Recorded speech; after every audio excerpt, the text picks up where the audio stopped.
ஐயா நான் அப்படியெல்லாம் எதுவும் சொல்லலை சாமி. இவர் அம்பு குத்துனதே எனக்கு மேலேருந்து கீழே விழும்போது தான் தெரியும். அதனால் எல்லாருக்குமே நடக்கிறது தானுங்க துரோகம்ன்றது. உங்களை யாருமே ஏமாத்துனது இல்லையா? நம்ம எல்லாரையும் ஏமாத்துறாங்கல்ல. ஸோ அதனால் அது வந்து ஒரு ஒரு சாரி சார், இதுக்கு என்ன சொல்கிறதுன்னு தெரியலையே. நான் அந்த மாதிரி யாரையுமே சொல்லலைங்க. எனக்கு யாரும் துரோகம் பண்ணவங்களாம் மறந்துருச்சு. அந்த மாதிரி தான் இருக்கு சார். இந்த படத்தோட டைட்டில் பன் பட்டர் ஜாம் அப்படின்னு வச்சுருக்கீங்களே, இது என்ன ஜானர் படம்? உட்காந்து பேசு. பன் யார், பட்டர் யார், ஜாம் யார், என்ன அர்த்தத்தில் வச்சுருக்கீங்க? நான் அப்படிப்பட்ட ஒரு அர்த்தத்தில் தான் அந்த படத்துக்கு ஓகே சொன்னேங்க. பட் இந்த ஆள் ஹீரோயினை தொடவே விடலைங்க. அது தனியாக எங்கேயோ நடிச்சிட்டு வேறு ஷெடியூலில் போயிடுச்சு. நான் இங்கே தனியாக நடிச்சிக்கிட்டு இருந்தேன். நம்ம நினைக்கிறது இல்லை அப்படின்றது. இப்போ இந்த போஸ்டர் பார்த்தா நான் தான் இந்த படத்தில் நடிச்சிருக்கிறேன், எனக்கே என்ன படம்னு தெரியல அப்படின்ற மாதிரி ஒரு குழப்பமாக இருக்குது அப்படின்றது. ஏன்னா இவர் வந்து ஹீ இஸ் வெரி கீன். அதில் பின்னாடி இருக்கக்கூடிய விஷயத்த யாருனாலும் ஒரு படம் 1000 கதை சொல்லணுவாங்க. ஸோ அதை வந்து இவங்க இதில் பண்ணியிருக்காங்கன்னு நினைக்கிறேன். என்னை பொறுத்த வரைக்கும் பன் பட்டர் ஜாமில் வந்து நீங்கள் கேட்ட கேள்விக்கு பன்னு யார் அப்படின்னாக்கா டைரக்டர் தான். ஸோ பன் பட்டர் ஜாம் வந்து ஒரு சிம்பிளான டிஷ் அப்படி இருந்தாலும் கூட அதில் அந்த பன்னு சரியாக சாஃப்டாக அழகாக இருந்தால் மட்டும்தான் அந்த என்டையர் டிஷ்ஷே நல்லாயிருக்கும். ஸோ இதை வந்து ஃபுல்லாகவே கல்டிவேட் பண்ணி இதை வந்து க்ரியேட் பண்ண பன் அவர் தான். இந்த பட்டர் ஜாம் அப்படின்றதுலாம் நாங்கள் எல்லாருமா ஜாமுன்னாலே ஒரு கதம்பமாக எல்லாத்தையும் சேர்த்து போட்டு மிக்ஸ் பண்ணுறது தான். நாங்கள் எல்லோரும் சின்ன சின்ன பார்ட்டுன்னு நினைக்கிறேன். முக்கியமான பார்ட் பன்னில் வந்து முக்கியமான பார்ட்ன்றது டெக்னீஷியன்ஸ் தான். சொல்லுங்கள் சார். போஸ்டர் வந்து ஆக்சுவலாக பிரிட்டிஷ் இங்கே இந்த பக்கம் பாருங்க. Okay okay okay. பிரிட்டிஷோடைய அந்த போர்க்களம் மாதிரி இருக்குது. அவர் இளவரசரா இல்லை மகாராஜாவா தெரியல. பட் ஆனால் அவருக்கு முதுகில் எல்லாருமே குத்துற மாதிரி ஒரு சீன் வச்சுருக்கீங்க. இப்போத்தி நடக்கிற ஜென்ரேஷன் கதையா இல்லை லவ் ஸ்டோரி அந்த காலத்து அந்த மாதிரி ஏதாவது? இல்லை இது கரண்ட் ஜென்ரேஷன், இப்போ இருக்கிற ஜென்ரேஷனோட இதுதான் அது. அது என்னென்னா படத்துக்குள்ளே ஒரு சின்ன ஃபிலாசபி இருக்குது. அதை டெபிக் பண்ணுற மாதிரி தான் அந்த மாதிரி போஸ்டர் பண்ணோம். என்னென்னா நமக்கு நம்ம முக்கால்வாசி லைஃப் வந்து கரண்ட்டில் வாழவே மாட்டோம். என்னென்னா நமக்கு வந்து பாஸ்ட்டில் நிறைய பேகேஜ் இருக்கும். நடந்து முடிஞ்சதை நினச்சி ஹர்ட் ஆகி அதே ஹாண்ட் ஆகிட்டே இருக்கும். அதில் வந்து பாதி லைஃப் வேஸ்ட் ஆகும். இல்லைனா வந்து அடுத்து என்ன நடக்க போகுது ஃப்யூச்சர்லங்கிற ஒரு பயம் இருக்கும். ஒன்று கற்பனையில் பின்னாடி வாழ்வோம், இல்லைனா ஃப்யூச்சரில் ப்ரொஜெக்ட் பண்ணி நம்மளே வாழ்ந்துட்டுருப்போம். அந்தந்த கணத்தை நம்ம வந்து மிஸ் பண்ணிவிடுவோம் ஆக்சுவலாக. ஸோ என்ன தான் பிரச்சனை இருந்தாலும் சுற்றி போர்க்களமாகவே இருந்தாலுமே keep calm and have a bun butter jam. அதுதான் இந்த படத்தோட டேக்லைன். ஜஸ்ட் சில், அவ்வளோதான். லைஃப்பில் ஒன்றுமே எதுவுமே பெரிய பிரச்சனைலாம் கிடையாது, ஜாலியாக நீ இருன்றது தான் சொல்ல வந்தது. அதனால தான் இந்த மாதிரி போஸ்டர் பண்ணோம்.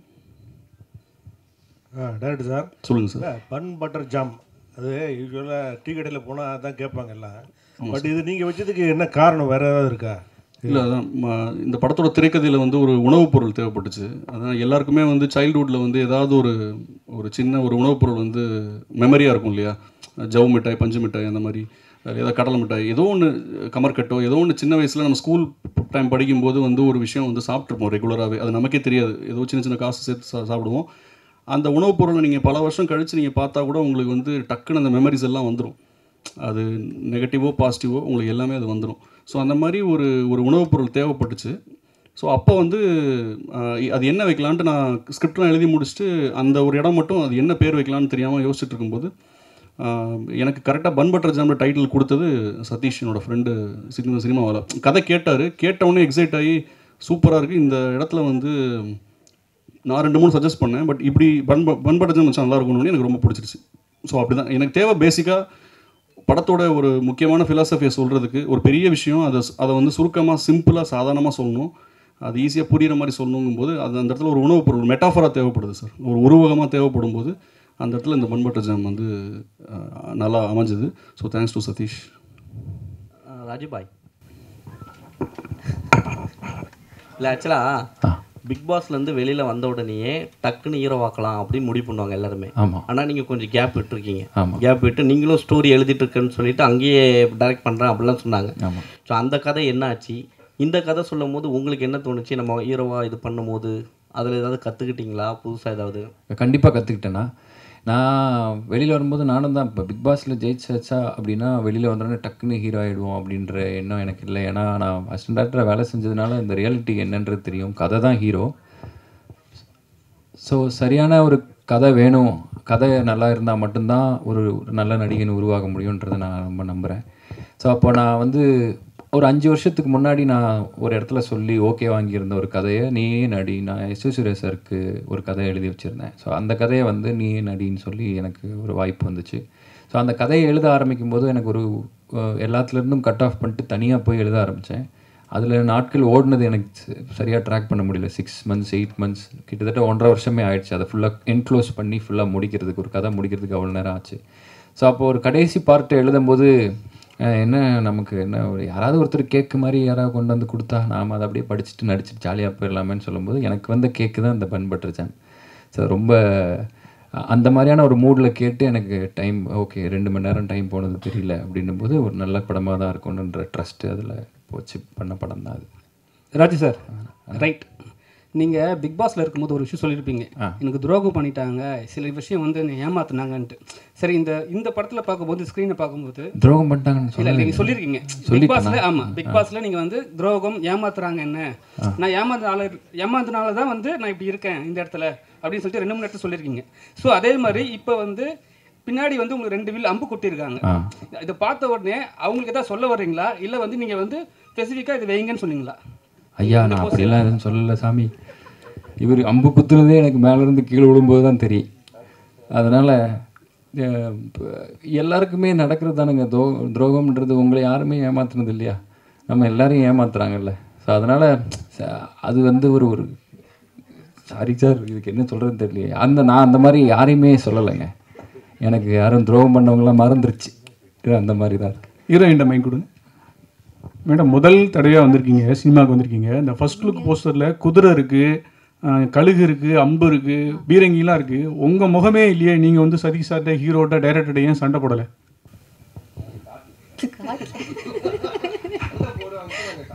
நானும் தேடினேன். அப்புறம் ஓகே அடுத்ததுக்கு வரும்போது பார்க்கலாம்னு நினச்சேன். அடுத்ததுலும் இல்லைன்னா கேட்கலாம் இருக்கேன். சார், டைரக்டருக்கு அந்த கொஸ்டின் சொல்லுங்கள் சார். சரி, ஓகே. இந்த படம் வந்து எவ்வளோ தூரம் முடிஞ்சிருக்கு ஒன்று. ரெண்டாவது பார்த்தது இதுக்கு இன்ஸ்பிரேஷன் என்ன? இந்த மாதிரி ஒரு கதை வந்து உங்களுடைய வாழ்க்கையில் நடந்த சம்பவத்தை பேஸ் பண்ணி நீங்கள் ஸ்கிரிப்ட் எழுதியிருக்கீங்களா, இல்லாட்டி வந்து ஒரு ஜென்ரிக் தாட் தானே? படம் எந்த அளவுக்கு முடிஞ்சிருக்குன்னா, இந்த ஃபைனல் ஸ்டேஜஸ் சின்ன சின்ன பேட்ச் ஒர்க்ஸ் இருக்குது, அவ்வளோதான். படம் முடிஞ்சிடும் கூடிய சீக்கிரத்தில். எல்லாமே எல்லாமே முடிஞ்சிடும். ஸோ ஃபைனல் ஸ்டேஜஸில் இருக்குது படம். ரிகார்டிங் இந்த கதை வந்து இது இன்ஸ்பிரேஷன் அந்த மாதிரி எதுவும் கிடையாது. என்னோடய ப்ரொடியூசர் வந்து ஒரு லைனோட வந்தார். அவர்கிட்ட ஒரு இன்ட்ரெஸ்டிங்கான ஒரு லைன் இருந்தது. அதுக்கு நம்ம கரெக்டான ஒரு ரைட்டர் வச்சு எழுதி அதை வந்து பெருசாக படமாக பண்ணணுன்றது அவரோட எய்மாக இருந்தது. ஸோ அப்படி அவர் வரும்போது அப்ரோச் பண்ணும்போது என்னை வந்து சதீஷ் வந்து என்னை கனெக்ட் பண்ணி விட்டார். உனக்கு பிடிச்சிருக்கா பாருன்னு சொல்லி நீ பார்த்துட்டு உனக்கு ஓகேனா பண்ணலான்ற மாதிரி எனக்கு கேட்டேன். அதில் ஒரு ஸ்பார்க் இருந்தது. அதுக்குள்ளே ஒரு பெரிய பொட்டன்ஷியல், அதை டெவலப் பண்ணி ஒரு ஃபுல் ஃப்ளெஜ்டு ஸ்கிரிப்டாக, பிகாஸ் ஐம் ரைட்டர் பேக்ரவுண்ட்லேருந்து நான் வந்தனால எனக்கு வந்து ஓகே அந்த கதையை வந்து ஒரு ரைட்டிங்காக ஃபஸ்ட்டு பெருசாக ஊதி அதை ஒரு நல்ல கதையாக ஸ்ட்ராங்காக பண்ணிடலாம், அதுக்குள்ளே நம்ம இந்த விஷயத்தை வந்து வைக்கலாம் அப்படின்றது ஒரு தாட் ப்ராசஸ் இருந்தது. அதாவது நான் சொல்கிற விஷயன்றது இந்த போஸ்டரில் இருக்கிற விஷயம் இருக்கு இல்லையா, லைஃபுங்கிறது நவுல வாழ்கிறதுன்றது. ஸோ அதை உள்ளே வைக்கலான்ற எனக்கு அந்த ஸ்பேஸ் கிடச்சிது. ஸோ அந்த டயத்தில் நான் அந்த மனநிலையில் தான் இருந்தேன். ஸோ அதனால் அந்த கதை வந்து நான் எழுதினேன். பாஸ்டில் நிறைய லைக் ஸ்டக்காக இருந்துச்சு நிறைய லைஃப்பில். ஸோ இதெல்லாம் பிரச்சனை சொல்லக்கூடாதா? சரி. ஸோ பாஸ்ட் எல்லாருக்குமே பாஸ்ட் இருப்பாங்க. ஸோ அந்த மாதிரி பாஸ்ட்டில் நானும் என்னோட கேரக்டர் எப்படின்னா கொஞ்சம் சென்சிட்டிவாக இருக்கிற கேரக்டர் தான். ஸோ சில நேரம் எனக்கு அப்படி ஸ்டக்காக இருந்துச்சு. பட் அதை பற்றி பாஸ்ட் டைம் பற்றி யோசிக்கக்கூடாது, ஃப்யூச்சரை பற்றியும் யோசிக்கக்கூடாது, ப்ரெசென்ட்டில் என்னன்னு சொல்லிட்டு அப்படி போகணும்னு நினச்சேன். லவ் ஃபெயிலியர் மட்டும்தான் பாஸ்ட்டா? பாஸ்ட்னா நிறைய மீனிங் இருக்கும், லவ் ஃபெயிலியர் மட்டும் கிடையாது. ஸோ எல்லாருக்குமே ஒவ்வொரு பிரச்சனையும் இருக்கும் லைஃப்பில். ஸோ அதில் ஸ்டக்காக ஒரு டைம் வரைக்கும் இருந்துச்சு. அதுக்கப்புறம் எனக்கே தோணுச்சுடா, பாஸ்ட்டும் இல்லை ப்ரெசண்ட்டும் இல்லை, நம்ம இப்போ வாழ்ந்துட்டு ப்ரெசண்ட்டும் இருக்குது, ஃப்யூச்சரை பற்றி நினைக்கக்கூடாது, அவ்வளோதான். ராஜுபாய் அண்ணா, பிக் பாஸ் போகிறதுக்கு முன்னாடி உங்களுக்கான அங்கீகாரம் தேடி பைக்கில் 100 ரூபாய்க்கு பெட்ரோல் போட்டு எங்கெங்கே அலைஞ்சு அப்படின்னு சொன்னீங்க. விஜய் டிவி மூலமாக உங்களுக்கு வந்து ஒரு பெரிய அங்கீகாரம் கிடச்சிருச்சு. இப்போ இந்த திரையுலகம் உங்களை எப்படி பார்க்குது? உங்களுக்கான அங்கீகாரம் கிடச்சிதான் நீங்கள் பார்க்குறீங்களா எப்படி? ஆமாண்ணா, மரியாதை கொடுக்குறாங்க நிறைய இடத்துல. கதை சொல்கிறேன்னு சொல்கிறாங்க, சாருன்றாங்க. அதுவே பெரிய விஷயம். அதை வந்து சில பேர் நம்ம சாருன்னு கூப்பிட்ற அளவுக்கு நம்ம பெரிய ஆள் கிடையாது. பட் ஆனால் நம்மளோட அனுபவத்துலேயும் இதுலேயும் பெரிய ஒரு ஆளுங்க வந்து மதித்து பேசுகிறாங்க. இப்போ பாருங்க, நான் மைக் பிடிச்சி கேள்விக்கு நான் அங்கே உட்காந்துருந்து நான் கேட்டு பதில் சொல்கிறேன்றது வந்து ஒரு மரியாதை, ஒரு அந்தஸ்து மாதிரி தான் ஃபீல் ஆகுது. அது காரணம் அதுதான் நினைக்கிறேன். ஆனால் ராஜுவனும் ஆனால் சாரி இவர்கிட்ட சரி சரி. ஆனால் டேரக்டர் ஆகணுங்கிறது தான் உங்களோட ஆசை, கனவு எல்லாமே அப்படின்னு சொல்லியிருக்கீங்க. இப்போது நடிப்பு பக்கம் வந்திருக்கீங்க. நம்ம டேரக்டர் ஆக முடியாதா இனிமே அப்படிங்கிற ஒரு எண்ணம் இருக்கா, இல்லை கண்டிப்பாக அதையும் பண்ணிடுவீங்களா? இல்லை, நான் நடிக்கிற ஆசையில் தான் வந்து ஊர்லேருந்து கிளம்பி வந்தேன். நடிக்கிறதுக்கு வாய்ப்பு தர்ற மாதிரி தெரியல. அதனால் இப்போ பரவாயில்ல, நாமளே எழுதி நாமளே நடிச்சிடலான்னு சொல்லி தான் பாக்யராஜ் சார்கிட்டையும் நெல்சன் சார்கிட்டையும் வேலைக்கு சேர்ந்தேன். ஆனால் இதுக்கு நடிச்சிடலாம் போல இருக்கே அப்படின்ற மாதிரி டைரக்ஷன் வேலைன்றது வந்து ரொம்ப இதுவாக இருந்தது. ஆனால் இப்போ எனக்கு நான் அந்த பிக் பாஸ் முடித்ததுக்கப்புறமும் எனக்கு கிடைச்ச வாய்ப்பு வந்து எழுதி இயக்கி நானே நடிக்கிறதுக்கு தான் சொன்ன மாதிரி. ஸோ அது வந்து எல்லாமே முடிஞ்சிருச்சு. சில வேலைகள் மட்டும் பெண்டிங்கில் இருக்குது. நம்ம ஆனால் அது வரைக்கும் நம்ம இருக்கக்கூடாது, எல்லாம் மறந்துடுவாங்க அப்படின்னு சொன்னாங்க. முதல்ல யாராவது என்னை ஞாபகம் வச்சுருக்காங்களான்னு தெரியல. ஞாபகம் வச்சுருந்தாங்கன்னா ரொம்ப சந்தோஷப்படுவேன். ஸோ அதனால் அந்த ரொம்ப டைம் எடுத்துக்கூடாது. இங்கே எல்லாருக்குமே அவங்களுடைய ப்ரெஷர்ஸ் எல்லாமே ஜாஸ்தியாக இருக்குது. அதில் வந்து நாமளும் வந்து அந்த கரெக்டாக டைமில் ஏதோ ஒன்று பண்ணணுன்றதுனால இது ஃபஸ்ட்டு பண்ணிட்டேன். அது வந்து எப்போ நடக்குதோ நடக்கும்னு நம்புகிறேன். ஆமாண்ணே. ராஜு சார், இங்கே உங்களை கவினுக்கு போட்டி அப்படின்னு சொல்லிட்டு எடுத்துக்கலாமா? ஐயோ, அப்படிலாம் அது மாதிரிலாம் ஒன்றுமே கிடையாது. சும்மா நான் பாட்டு ஒரு ஓரத்தில் நடந்துக்கிட்டு இருக்கிறேங்க. அந்த மாதிரிலாம் எங்களுக்கு இல்லை. நாங்கள்லாம் ஒன்றா, அவன் ஒர்க் பண்ணதையும் நான் பார்த்துருக்கேன். ஸோ அவன் எப்படி ஒர்க் பண்ணுவார், அவன் மைண்டில் என்ன இருக்கும்ன்றது எனக்கு தெரியும். இந்த போட்டி அப்படின்றது வந்து எனக்கு இதுக்கெலாம் நான் வந்து ரேஸ்லேயே இல்லை. என்னை நீங்கள் போட்டிக்கிட்டீங்கலாம் சொல்லக்கூடாது. நம்ம உள்ளே வந்து படமாக இது பண்ணி நீங்கள்லாம் ஏற்றுக்கிட்ட பிறகு தான் அது இந்த அதெல்லாம் நான் பார்க்கல. எனக்கு ஏதோ ஒரு வாய்ப்பு கொடுத்து நான் இந்த படத்தில் வந்து நடிக்கும்போது டைரக்டருக்கு பிடிச்சிருக்கா அவ்வளோதான். அதுக்கு வெளியில் வந்தபோது உங்களுக்கு பிடிச்சிருக்கான்னு அவ்வளோதான். போட்டிக்கிட்டலாம் சொல்லி முடிச்சு விட்றாதீங்க. ஃபைனலி படத்தோட ஷெடியூல்ஸ் பற்றி சொல்லிட்டு முடிச்சிடலாம்.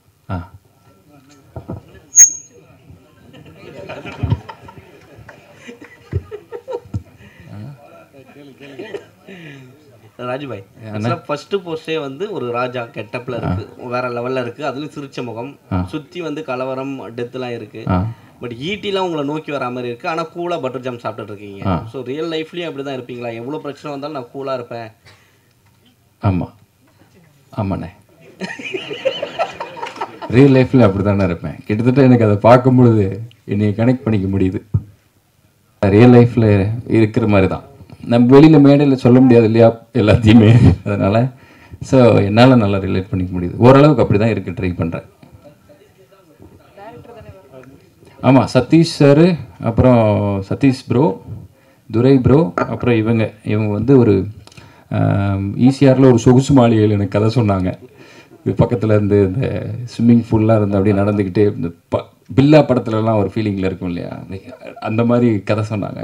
கதை ரொம்ப நல்லா இருந்துச்சு. அப்போ தான் வந்து அவர் அடித்து முடிச்சு ஃபுல் ஸ்டாப் அடிச்சுட்டு அந்த லேப்டாப்பை மூடும்போது பார்த்தா நான் என்னை உட்கார வச்சுருந்தார் இவர் முன்னாடி. இவர் தான் ராஜு சொல்லலாமா அப்படின்னு சொன்னார். ஒரு 2 மணி நேரம் டைம் போனதே தெரில. இப்படி தான் நடந்தது. இவர் தான் வந்து ஃபோன் பண்ணி கூப்பிட்டாரு. இவர் எப்படி கூப்பிட்டாருன்னு சொன்னால், விஜய் டிவியில் நான் வந்து அந்த ஆடியோ லான்ச்லாம் ஹோஸ்ட் பண்ணுவேன்ல, அதோட டைரக்டர் ஜோஷ்வான்னு ஒருத்தர், அவர் மூலமாக இவங்க நம்பர் வாங்கி கொடுத்தாங்க. ஜோஷ்வாவில் சொல்லணும். ஆமாம், அவருக்கு ரொம்ப நன்றி. அவர் தான் நம்பர் கொடுத்த நண்பர். நன்றி. இவ்வளோ கேட்டிங்க, இந்த டைட்டில் எல்லாம் சொன்னாங்க நான் தான் கொடுத்தேன்ட்டு. ரொம்பலாம் யோசிக்கல. அவன் ஃபோன் பண்ணும்போது நான் மவுண்ட் ரோட் பிலாலில் இருந்தேன். தான் உண்மை. நான் பில்லாலில் பிரியாணி சாப்பிட்லான்னு போனேன். சரி, முன்னாடி பன்பட ஜாம் சாப்பிட்லாம் அப்படின்ட்டு உட்காந்துட்டு போயிருந்தேன். அப்போ ராகவ் ஃபோன் பண்ணாப்புல, இந்த டைட்டில் மாட்டில் என்ன பண்ணலான்ட்டு. என்ன ராகவ் நீ என்ன யோசிச்சேன்? ஒரு 2-3 சொன்னார். பிரெட் ஆம்லேட்டுன்னு சொன்னார். இன்னும் ஏதோ ஒன்று சொன்னார். யூ டூல் சம்திங் அப்புறம் பிரெட் ஆம்லேட். நான் சொன்னேன் பிரெட் ஆம்லேட்லாம் வைக்காது, நான்வெஜ் வெஜ்ஜி சாப்பிட்றவங்க உள்ளே வர மாட்டாங்க, அதனால் 2 கையில் பன்பட்ட ஜாம்னு வச்சேன். அப்படியே நிமிஷம் ஸ்டக் ஆகிட்டா போல். ஓ நல்ல டைட்டில் உனக்கு கொடுத்துட்டேன், சரி ஓகே வச்சுக்கோ. ஸோ அப்படி தான் நடந்துரு. சொன்னதுக்கப்புறம் தான் நானே யோசித்தேன், ஐயோ ரொம்ப கேட்சான டைட்டில் கொடுத்துட்டேனே அப்படின்ட்டு. பட் ரொம்ப நல்ல டீம், நல்ல க்ரூ. டெஃபினட்டாக உங்கள் சப்போர்ட் தேவை. ஓகே, நீங்களும் படம் பார்க்கும்போது உங்களுக்கும் தெரியும். இந்த இப்போ ரீசெண்டாக குட் நைட்டு 2-3 நல்ல படங்கள்லாம், ஐ மீன் ஒரு யங்ஸ்டர்ஸை ரொம்ப கனெக்ட் பண்ணிப்பாங்க. இப்போ இருக்கிற யங்ஸ்டர்ஸ், அதாவது ஜென்சி. ஆமாம், அவங்க எல்லாம் பயங்கரமாக கனெக்ட் பண்ணிப்பாங்க. நம்மளும் கனெக்ட் பண்ணிப்போம் பயங்கரமாக. நிறைய லேயர்ஸ் இருக்குது கதை உள்ள. Thank you all. Thank you. ரேனா Pharaoh, Suresh Subramaniam தயாரிப்பில் நிகழ்ச்சியில் எடுத்து நாம் பேச அடைக்கிறோம். பனிக்காலத்து காளையாய் பச்சை மரத்து பசுந்தளிராய் தமிழுக்கு அறிமுகமாகும் புதுவரவு ஆத்யா பிரசாத் அவர்களை உங்கள் முன் பேச அழைக்கிறோம். Hi everyone, thanks for being here. Bun butter jam இந்த படத்தோட கதையை ஃபஸ்ட்டு கேட்கும்போதே எனக்கு ரொம்பவே பிடிச்சிருந்துச்சு. ஏன்னா இங்கேயா? Okay okay. அப்போது சில படத்தோட கதைகள் கேட்கும்போது ஓகே கதை நல்லா இருக்கா, கேரக்டர் நல்லா இருக்கா அதை பார்த்து தான் பண்ணுவோம். ஸோ பட் இந்த படத்தோட கதையை ராகவ் சார் சொல்லும்போது என் லைஃபோட நிறைய விஷயத்தோட கனெக்டாக இருந்துச்சு. நான் அப்போவே சொன்னேன், சார் எனக்கு இந்த படம் நிறைய கனெக்டாக இருக்குது, ஸோ நான் இந்த கதைக்கு ஆப்டாக இருந்துச்சுன்னா கண்டிப்பாக பண்ணணும்னு ஆசைப்பட்றேன்னு சொன்னேன். ஸோ கொஞ்சம் டேஸ்க்கு அப்புறம் அவங்க வந்து லைக் செலக்டட்னு சொன்னாங்க. அப்போது ரொம்ப ஹாப்பியாக இருந்துச்சு. ஏன்னா நம்மளுக்கு கனெக்ட் ஆகிற மாதிரி ஒரு படம் பண்ணுறது ரொம்ப பெரிய விஷயம். ஸோ அந்த விதத்தில் thank you so much Raghav sir for selecting me for this project. He is a good friend of mind. அப்புறம் Suresh sir, thank you so much Suresh sir. அவர் இங்கே இல்லை, but we all miss you sir. இந்த மாதிரி ஒரு பியூட்டிஃபுல்லான படம் நீங்கள் எடுத்ததுனால ரொம்ப ரொம்ப தேங்க்யூ ஸோ மச். அப்புறம் சதீஷ் சார், அவரால் தான் இந்த படம் வந்து இந்த அளவுக்கு வந்திருக்கு. So thank you Sathish sir. And comes to Raju, உண்மையிலே சொல்கிறேன், உங்கள் கூட ஒர்க் பண்ணுறது ரொம்ப ஹாப்பியாக இருந்துச்சு. Actually truly amazing. என்ன சொல்கிறது, எப்போவுமே அவர் அந்த கேரக்டராகவே இருப்பாங்க. அவங்க உண்மையிலே அந்த கேரக்டராக வேறு என்ன கேரக்டர்னு எனக்கு தெரியல, பட் அவங்க படத்தில் என்ன கேரக்டரோ அதே மாதிரி வாழ்ந்துகிட்டே இருந்தாங்க படத்தில். So it was amazing working with you sir. And இந்த படத்தோட கேமராமேன் பாபு சார் எங்களை எல்லாருமே ரொம்ப பியூட்டிஃபுல்லாக காட்டியிருந்தாங்க. Thank you sir, thank you so much. அப்புறம் இந்த படத்தில் வந்து ஒரு வைப்ரண்டான ஒரு காஸ்ட் இருக்குது. பவ்யா, மைக்கேல், அப்புறம் Saranya ma'am, Devadarshini ma'am, Charles sir, அப்படி சொல்லிட்டு எல்லாருமே அவங்கவுங்க கேரக்டர் ரொம்ப பியூட்டிஃபுல்லாக பண்ணியிருந்தாங்க. அப்புறம் a big thanks to the entire crew of PBJ, managers Bharathi sir, Ganesh sir, and the technicians, ADs, Guru அண்ணா, எல்லாருக்குமே ரொம்ப தேங்க்ஸ். அப்புறம் இந்த படம் கூடிய சீக்கிரமே தியேட்டரில் வருவாங்க. நீங்கள் எல்லாருடைய சப்போர்ட் தேவை, கண்டிப்பாக சப்போர்ட் பண்ணுங்கள். Thank you so much. சின்ன திரையிலிருந்து பெரிய திரைக்கு அள்ளி கொண்டு வந்த அதிர்ஷ்டசாலிகளில் இவரும் ஒருவர். திறமை இருந்தும் அங்கீகாரமின்றி அடையாளப்படுத்தப்படாமல் உதிரிகளாக இருந்தவர்களை உலகத்துக்கு அறிமுகப்படுத்தியது பிக்பாஸ். பிக்பாஸ் பிரபலமானவர்களை மட்டுமல்ல, பிரியமானவர்களையும் அறிமுகப்படுத்தியது நமக்கு. களத்தில் நின்று மக்கள் மனங்களை வென்றவர் ராஜு. தனக்கான ஒரு பார்வை, தன் பேச்சில் ஒரு கோர்வை. கோடம்பாக்கம் சாலைகள் இனி கதாநாயகனாக இவருக்கு கதவு திறக்கும். பன் பட்டர் ஜாம் படத்தில் கதை நாயகனாக அறிமுகமாகும் ராஜு அவர்களுக்காக இந்த மேடை காத்திருக்கிறது. அழைக்கிறோம் ராஜு அவர்களை. இது எனக்கு முதல் முறை நான் வந்து ஒரு லீட் ஆக்டராக நடித்து அதோட ப்ரெஸ் மீட் வந்து எனக்கு ரொம்ப புதுசு. ஏதாவது தப்பாக பேசினா மன்னிச்சுக்கோங்க. 1-2 பதட்டத்தில் ஏதாவது மாற்றி ஏதாவது சொல்லிட்டேன்னா மன்னிச்சிருங்க. முதலாவதாக இங்கே வந்திருக்கிற பத்திரிகை, ஊடகம் துறை நண்பர்கள், பெரியவங்க, இங்கே வந்திருக்கிற எல்லாருக்குமே பெரிய வணக்கம். மேடையில் உட்காந்துருக்கிற டெக்னீஷியன்ஸ், கீழேயும் இருக்கிற டெக்னீஷியன்ஸ், இந்த படத்தை உருவாக்க உதவுனவங்க, ஸோ அப்படி எல்லாருக்குமே என்னோடய பணிவான வணக்கம். அப்புறம் இந்த மீடியா, இந்த ப்ரெஸ் பெரியவங்க மூலமாக என்னை பார்த்துக்கிட்டு இருக்கிற சினிமா ரசிகர்களுக்கும் என்னோடய பணிவான வணக்கம். அதே மாதிரி இந்த இடம், இந்த வாய்ப்பு, இன்றைக்கி இங்கே மைக் பிடிச்சி இந்த லைட்டு முன்னாடி நின்று நான் பேசிகிட்டு இருக்கேன்னா அது காரணமான முக்கியமான ஒரு விஷயம் விஜய் டிவி. அவங்களுக்கு என்னோட நன்றி. ஹாட் ஸ்டாருக்கு என்னோட நன்றி. பிக் பாஸ் நிகழ்ச்சிக்கும் அதில் என்னை ஓட்டு போட்டு என்னை ஜெயிக்க வச்ச இந்த அந்தஸ்தை இன்றைக்கி இந்த ஒரு மரியாதை எனக்கு கொடுத்துருக்கிற எல்லா பிக் பாஸ் ரசிகர் குடும்பத்துக்கும் என்னோடய பணிவான நன்றி. ஸோ இது எனக்கு ரொம்ப ஸ்பெஷலான ஒரு ப்ரோக்ராம் எனக்கு. ஏன்னா நான் இதே எல்வி பிரசாத்தில் ஃப்ரெண்ட்ஸு படிச்சுட்டு இருக்கும்போது அவங்களோட சேர்ந்து அசிஸ்டண்ட்டாக கூட சேர்ந்து ப்ராஜெக்டில் வேலை செஞ்சுருக்கேன். இன்னொன்று அசிஸ்டன்ட் டைரக்டராக இருந்த காலத்தில் என் ஃப்ரெண்ட்ஸ் ப்ரெஸ்ஸில் இருக்கும்போது இதே மாதிரியே வந்து பின்னாடி அவங்களோட வந்து உட்காந்து ஒருத்தர் என்னென்ன பேசுகிறாங்கன்னு கேட்டுக்கிட்டு இருந்திருக்கேன். எனக்கு நல்லாவே புரியும் உங்களுக்கு நாங்கள் பேசுகிறது எப்படி இருக்குது அப்படின்றது என்னால் நல்லா புரிஞ்சிக்க முடியும். ஸோ எனக்கு இது ரொம்ப ஸ்பெஷல் டேங்கிறதுனால சில விஷயங்களை மட்டும், எல்லாருமே நிறைய விஷயங்கள் சொல்லிட்டாங்க, எனக்கு தோன்ற சில விஷயங்களை மட்டும் சொல்லணும்னு நினைக்கிறேன். ஸோ அதில் முதல் விஷயம் என்னென்னா, இன்றைக்கி நம்ம வீட்டிலேருந்து கிளம்பி பக்கத்தில் இருக்கக்கூடிய சினிமா தேட்டரில் போய் ஒரு படம் பார்க்குறதுக்கே லேட் ஆகுது. பிளான் பண்ண டைமில் போய் பார்க்க முடியல. அப்போது ஒரு சினிமா தேட்டருக்கு போகிறதுக்கு எவ்வளோ லேட் ஆகும்னு யோசிச்சு பார்த்தா வந்து நான் கொஞ்சம் சீக்கிரமாக இது நடக்குதுன்ற மாதிரி தான் எனக்கு தோணுது. ஸோ இந்த இடத்துல நான் இன்றைக்கி என்னை கொண்டு வந்து விட்டுருக்கிறேன். ஸோ நம்ம ஓட்டு போட்டாலும் சரி, நம்மளை பற்றி எழுதுறது நீங்கள் எல்லாருமா சேர்ந்து தான். இந்த வெற்றியை வந்து நீங்கள் எனக்கு கொடுத்தது. ஸோ இன்றைக்கி நான் இங்கே நிற்கிற இந்த நிமிஷத்துக்கு ரொம்ப நன்றியோடு இருக்கிறேன். ரொம்ப எனக்கு சந்தோஷமாகவும் இருக்குது. இதை மாதிரியே வாழ்க்கையில் வந்து எந்த இடம் கிடைச்சாலும் அந்த நிமிஷத்தில் சந்தோஷமாக இருக்கணும் அப்படின்றத நான் இங்கே மேனிஃபெஸ்ட் பண்ணிக்கிறேன். மேலும் வந்து இந்த லாயர்ஸ் அண்ட் டாக்டர்கிட்டலாம் பொய் சொல்லக்கூடாதுன்னு சொல்லுவாங்க. வந்து எனக்கு பர்சனலாக ஒன்று, இந்த ப்ரெஸ்ஸுக்கிட்டையும் பொய் சொல்லக்கூடாது அப்படின்றது நான் ஃபாலோ பண்ணணும்னு ட்ரை பண்ணுறேன், நினைக்கிறேன். ஏன்னா எங்கேயாச்சும் ஒன்று சொல்லி வேறு எங்கேயாவது ஒன்று சொன்னால் மாட்டி பிடிச்சி ஆட்டி வெளுத்து விட்ருவாங்க. அதனாலே நமக்கு அதில் கொஞ்சம் பயம் ஜாஸ்தி. ஸோ அதனால் உங்ககிட்ட என் மனசில் என்ன இருக்கோ அதை நான் அப்படியே சொல்கிறேன். ஸோ அது வந்து ரொம்ப மேடை அலங்காரத்துக்கு சிலது சேர்த்து சொல்லலாம் கூட, ஏதாவது தப்பாக இருந்தால் மன்னிச்சுக்கோங்க. ஸோ இது வந்து பிக் பாஸை விட்டு வெளியில் வந்தபோது என்னோடய மைண்ட் செட் எப்படி இருந்துச்சுன்னா, நான் ஒரு காலத்தில் வாய்ப்பு தேடி இதே இடத்துல அட்ரஸ் கார்த்திக்னு ஒருத்தர் இருப்பார், ஒரு பெரிய 1 கேர் நோட்டில் ஒரு பேப்பரில் எங்கெங்கே ஆடிஷன் நடக்குதுன்னு எழுதி கொடுத்துருப்பாங்க. ஸோ நான் ஒரு 100 ரூபாய்க்கு பெட்ரோல் போட்டுட்டு தெருவா போய் இருக்கிற எல்லா ஆஃபீஸ்லேயும் என்னோடய ஃபோட்டோஸ்லாம் கொடுத்துருக்கேன். அப்படி இருந்த எனக்கு வந்து பிக் பாஸில் ஒரு வெற்றி வந்த பிறகு கதை சொல்கிறேன் கேட்குறீங்களான்னு சொல்கிறது வந்து எனக்கெல்லாம் ரொம்ப டூ மச். ஸோ அப்போ ஒரு கதையை கேட்டு அதில் குறை நிறைகளெல்லாம் சொல்லணும் அப்படின்றது என்னோடய இது கிடையாது. வர்ற வாய்ப்பு ஒன்று எனக்கு தேவதை மாதிரி. ஸோ அதனால் எந்த தேவதை கை கொடுத்தாலும் அந்த தேவதை கையை இருக்க பிடிச்சிக்கிட்டு அப்படியே வந்துடணுன்றது என்னோடய யோசனையாக இருந்தது. ஆனால் ஏதோ ஒரு விஷயம் பண்ணும்போது நிறையா பேர் இதுக்கு முன்னாடி இதில் அனுபவம் இருந்தவங்க நிறையா விஷயங்களை சொல்லுவாங்க.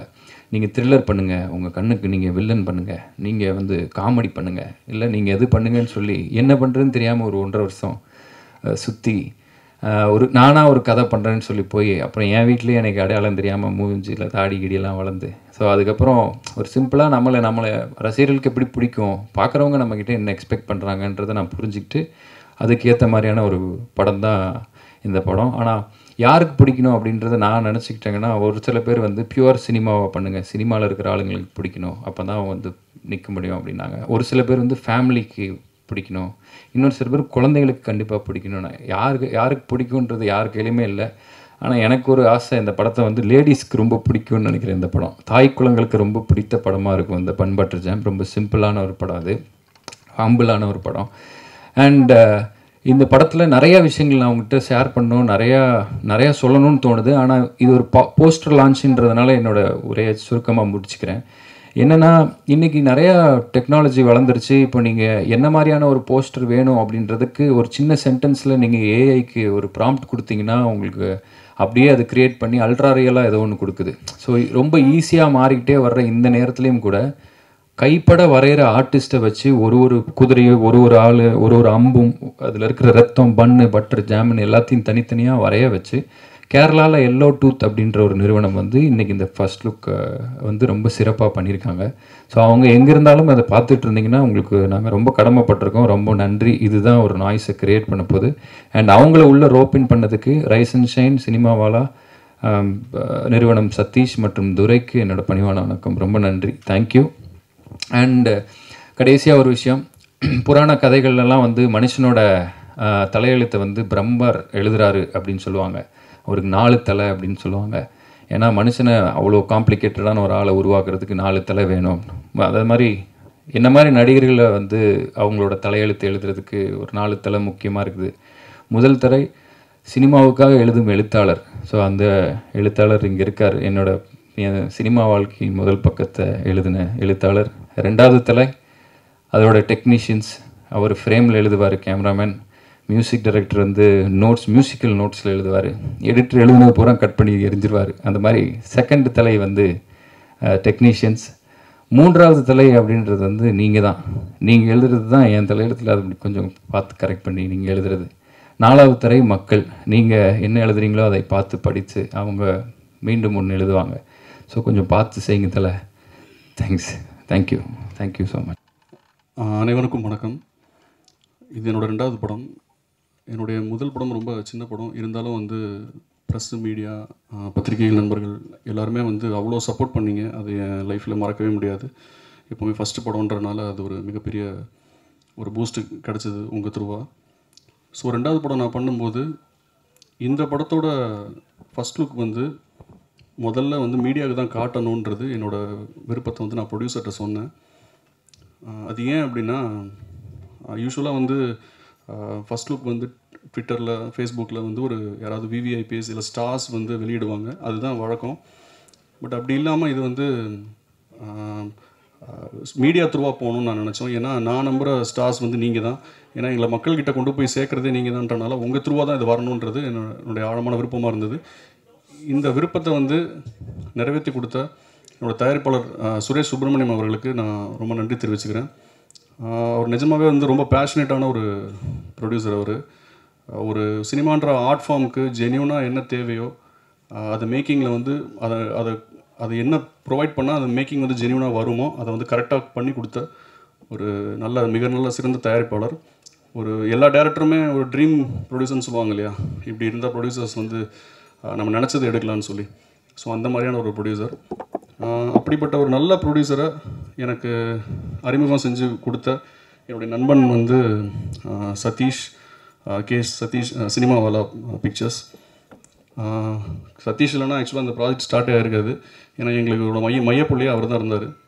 ஸோ அது மட்டும் இல்லை, நாங்கள் கதை எழுதி எல்லாம் ரெடி பண்ணதுக்கப்புறமா ராஜு தான் ஹீரோன்னு நாங்கள் முடிவு பண்ணதுக்கப்புறமா எங்களை ராஜுவையும் உள்ளே கொண்டு வந்தது சதீஷ் தான். So he is the project designer of the film bun butter jam. And KV Durai முக்கியமாக நான் மென்ஷன் பண்ணோன்னா, துரை வந்து டி கம்பெனி அவரோட முக்கியமான ஆள். ஏன்னா அவர் த்ரூவாக தான் வந்து ராஜு இந்த படத்துக்குள்ளே வந்தார். ராஜு கதை கேட்டுமே நம்பி ஒரு 2 மணி நேரம் கேட்ட உடனே நான் பண்ணுறேன்னு சொல்லிட்டார் அந்த படத்தை. ஸோ அதுதான் முதல் நம்பிக்கை. அதுக்கப்புறம் இந்த படத்தில் ஒரு ஃபேண்டாஸ்டிக்கான காஸ்ட் அண்ட் குரூ இருக்குது. காஸ்ட்னு பார்த்தீங்கன்னா ஆத்யா, பவ்யா இவங்க நடிச்சிருக்காங்க. அதுக்கப்புறம் என்னோடய favourite Charlie sir, Saranya ma'am, Devadarshini, இந்த மாதிரி ஒரு ட்ரீம் காஸ்ட் இருக்குது. ரொம்ப முக்கியமான ரோல்ஸில் ரொம்ப நல்ல ரோல்லாம் மைக்கேல் தங்கதுரை பண்ணியிருக்காரு, விஜே பப்பு பண்ணியிருக்காரு. வேறு யாரையும் விட்டுருந்தா மன்னிச்சிருங்க. ஸோ எனக்கு நான் எழுதி வச்சு பேசலை, நான் இயல்பாக என்ன வருதோ அதை தோன்றதை பேசுகிறேன். இந்த போஸ்டர் நீங்கள் பார்த்துருப்பீங்க, ஃபஸ்ட் லுக் போஸ்டர். ஸோ இந்த போஸ்டர் வந்து ஒரு போர்க்களத்தில் உட்காந்து ஜாலியாக பண்பட்ட ஜம் சாப்பிட்ருக்கான்ற மாதிரியான ஒரு விஷயம் அது. இது என்னென்னா, படத்தில் இருக்கிற ஈஸியாக ஃபோட்டோ ஷூட் பண்ணிவிட்டு ஒரு போஸ்டர் டிசைன் பண்ணிடலாம். ஸோ அப்படி இல்லாமல் படத்தோட ஒரு கோர் ஃபிலாசபியை ஒரு சென்சிபிளாக அது ஒரு மெட்டாஃபராக ஒரு ரினைசன்ஸ் பெயிண்டிங் மாதிரி பண்ணணுன்றது என்னோடய விருப்பம். அதை என் ப்ரொடியூசர்கிட்ட சொல்லும்போது அவர் வந்து நம்ம ட்ரை பண்ணி பார்க்கலான்னாரு. எவ்வளோ சேலஞ்சஸ் இருந்தது. கிட்டத்தட்ட ஒரு 50 days வந்து கையில் வரைஞ்சது தான் அந்த போஸ்டர். இங்கே நிறைய டிசைனர்ஸ் கிட்ட நாங்கள் வந்து ட்ரை பண்ணும்போது நிறைய பேர் வந்து பின்வாங்கிட்டாங்க. ஸோ ஃபைனலாக we found yellow tooths. So அவங்க தான் வந்து இதை நல்லா வரைஞ்சி இந்த லெவலில் கொண்டு வந்திருக்காங்க. So thanks to yellow tooths. And என்னோடய காஸ்ட் அண்ட் குரூவை நான் இன்ட்ரடியூஸ் பண்ணணும். பட் எல்லோரும் பேசி முடிச்சதுக்கப்புறம் நான் கடைசியாக நான் முக்கியமான, அதாவது மேடல் இருக்கிறவங்க தான் முக்கியம், கீழே இருக்கிறவங்க முக்கியம் இல்லைன்னு அர்த்தம் கிடையாது. இடம் பற்றாக்குறை ப்ளஸ் யார் கொஞ்சம் இது வந்து ஒரு சின்ன ஈவெண்ட் தான்றனால நிறைய பேர் பேச வேணான்றனால நாங்கள் வந்து யாரையும் மேலே கூப்பிடல. ஸோ இனிவே ஃபைனலாக எல்லோரும் பேசி முடிச்சதுக்கப்புறம் நான் டெஃபினட்டாக அறிமுகப்படுத்துகிறேன். அதான் வாழ்க்கையில் வந்து நமக்கு நிறையா போராட்டம் நடக்கும், பிரச்சனைகள் இருக்கும். இந்த போர்க்களம்னு நான் டிபிக்ட் பண்ணது வந்து எல்லாரோட மைண்ட்லேயுமே இந்த போர்க்களம் இருக்குது. லைஃப்பில் வந்து நம்ம பிரச்சனையை சந்திச்சுட்டே இருப்போம். ஆனால் அன்றாட ஒரு சின்ன சின்ன என்ஜாய்மெண்ட்ஸ் இருக்கும். அந்த என்ஜாய்மெண்ட்ஸ் வந்து நம்ம என்ஜாய் பண்ணாமே போவோம், தள்ளி போட்டே போவோம். நாளைக்கு பார்த்துக்கலாம்னு சொல்லிட்டு ஒரு நாள் அந்த நாளையே இல்லாமல் போயிடும். ஸோ அந்தந்த கணத்தோட ஒரு சந்தோஷத்தை அனுபவிக்கணுன்றது தான் அந்த ஃபிலாசபி தான் இந்த போஸ்டர் மூலமாக நான் லவுடாக சொல்ல நினச்சேன். அது எனக்கு தெரிஞ்சு நல்லா கன்வே ஆயிருக்குன்னு நான் நம்புகிறேன். உங்களுக்குலாம் பிடிச்சதுன்னு நான் நம்புகிறேன். அண்ட் ப்ரெசன்ட் மீடியா உங்கள் சப்போர்ட் தான் வந்து இந்த படத்தை மிகப்பெரிய வெளிச்சத்துக்கு கொண்டு போகணும். நீங்கள் எப்பவும் கூட இருந்து இதை வந்து உங்கள் படமாக பார்த்துக்கணுன்னு நான் கேட்டுக்கிறேன். And thank you so much. Thank you Johnson sir and my team.